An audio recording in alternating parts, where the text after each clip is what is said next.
চাড়ামি চুরামি করুন 50 লাখ টাকা দিয়ে ব্যাট কিনছি ইটালি থেকে। ওরা কই বন্ধু বান্ধব কই? সাব্বির কই তুই? বেটা ব্যাট কিনছি 50 লাখ টাকা দিয়ে ইটালি থেকে। কই তোরা?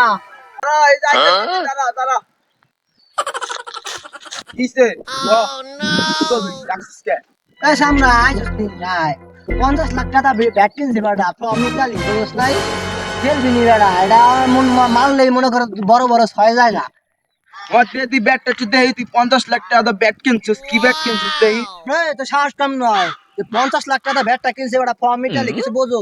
মামা পাঠাইছে বেটা, মামা পাঠাইছে বুঝছ নাই?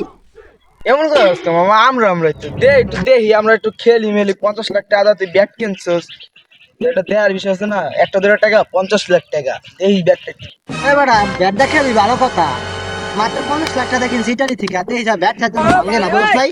বল মারলেই বলো বলো 6 টাকা, বল 6 লাগা মার, তুই মনে করো এই ব্যাটে 6 লাগা মার, তুই 100 টাকা দে মামা ব্যাটটা দে, নে মামা, নে, তুই একটা বল কর, আমি একটা বাড়ি দেই। কি অবস্থা আচ্ছা বাবা? 50 লাখ টাকার ব্যাট যদি ভাঙে যায়, আর অত্যন্ত পাপ লইছি, ও তো জানো না যে আমি খেলা যাই না। যাক কখনো যা আছে। এই যে বল। আমার কাছ থেকে আমার 50 লাখ টাকা দাম ব্যাট, আল্লাহ আমার ইটালি থেকে আনা ব্যাট মাত্র 50 লাখ টাকা দেয়। হালার গালার কাছ থেকে আল্লাহ, আর ব্যাট ঢালাই, আমার 50 লাখ টাকার ব্যাট, আমার মাইর তো খরচ হয়ে গেছে। দুরান